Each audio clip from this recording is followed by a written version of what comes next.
On a freezing night in February 1959, deep within the Ural Mountains of Soviet Russia, 9 experienced hikers pitched their tent on the side of a mountain.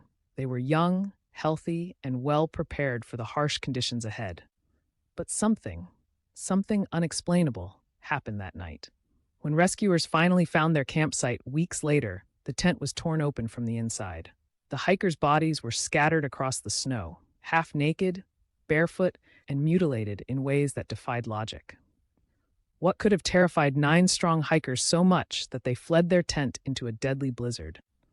This is the story of the Dyatlov Pass Incident, one of the most chilling and unsolved mysteries in modern history.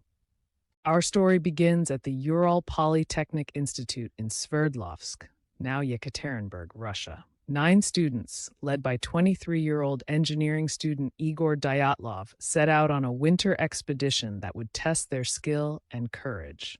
Their goal was to reach a remote mountain called Otorten, deep in the frozen wilderness of the Ural Range. Each member of the team was experienced, trained for harsh weather, and passionate about adventure. Their names were Igor Dyatlov, Zina Kolmogorova, Lyudmila Dubinina, Rustem Slobodin, Yuri Doroshenko, Yuri Krivonyshenko, Alexander Kolovatov, Nikolai Thibault-Brignol, and Semyon Zolotaryov. On January 27, 1959, they left the small town of Vizhay, laughing, taking photos, unaware that this would be their final journey. The pictures they captured would later become haunting clues to one of history's coldest mysteries. By February 1st, the hikers reached the slopes of a mountain the local Mansi people called Kholat Syakhl, the Mountain of the Dead. A snowstorm was closing in. Visibility dropped, and icy winds howled across the ridge. They had wandered slightly off course, yet Igor Dyatlov decided to set up camp right there on the open slope instead of returning to the forest below. It was a risky choice, but Dyatlov wanted to prove his group could handle the elements. That night, they pitched their large canvas tent, cooked a simple meal, and wrote cheerful notes in their diaries. Their final photos showed laughter, teamwork, and exhaustion after a long climb. As darkness fell and temperatures plunged below -25 degrees, something unseen waited beyond the thin walls of their tent. They had no idea that this would be the last night any of them would ever see. When the hikers failed to return on the expected date, concern quickly turned to panic. Friends, classmates, and families pleaded with the authorities to start a search. On February 20th, 1959, a full rescue mission began. Students, volunteers, and soldiers scoured the frozen wilderness by foot and helicopter. Days turned into weeks, until on February 26th, searchers made a discovery that chilled them to the bone. High on the slopes of Kholat Syakhl, they found the group's tent, half buried in snow, torn open from the inside. Inside lay boots, jackets, cameras, food, everything the hikers needed to survive. But there was no sign of the hikers themselves. Bare footprints led away from the tent, vanishing into the forest below. Something had driven them out, into a deadly storm, in the middle of the night. Following the trail of footprints, rescuers descended into the forest below the mountain. Beneath a tall cedar tree, they made a horrifying discovery. 2 bodies were found, barefoot, dressed only in their underwear, as if they had fled the tent in panic. Nearby, the remains of a small campfire suggested they had tried desperately to stay alive in the freezing cold. Over the next few days, 3 more bodies were found, including Igor Dyatlov himself. Their positions showed they were trying to crawl back toward the tent, but never made it. The official cause, hypothermia.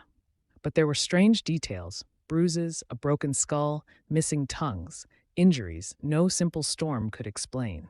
And 4 hikers were still missing, somewhere deeper in the snow-covered ravine.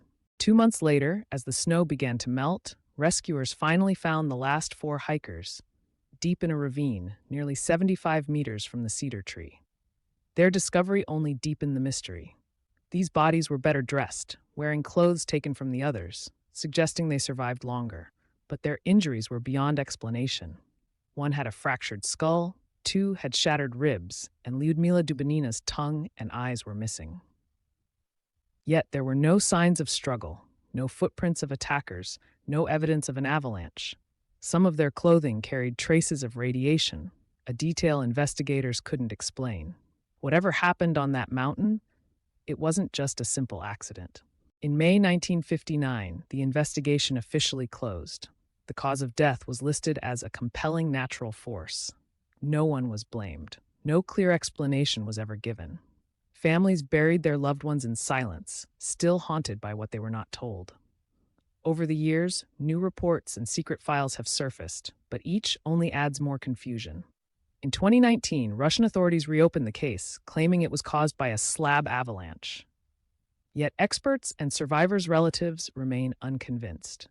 More than 60 years later, the Dyatlov Pass Incident still stands as one of the most haunting unsolved mysteries in human history.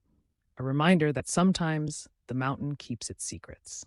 As the investigation unfolded, questions multiplied faster than answers. The official report blamed a mysterious, unknown natural force. But what kind of force could cause such chaos? One theory claimed the hikers triggered a mini avalanche, forcing them to flee the tent in terror. Another suggested a Soviet military test, secret weapons or radiation experiments gone wrong. Some pointed to infrasound, powerful low-frequency vibrations created by the wind that can induce panic and hallucinations. Others whispered of UFOs or KGB cover-ups, fueled by strange lights seen in the sky that same night. Every theory tried to fit the puzzle, yet none could explain everything. The torn tent, the injuries, the fear. The truth, it seemed, was buried forever beneath the snow of Kolatsyakal.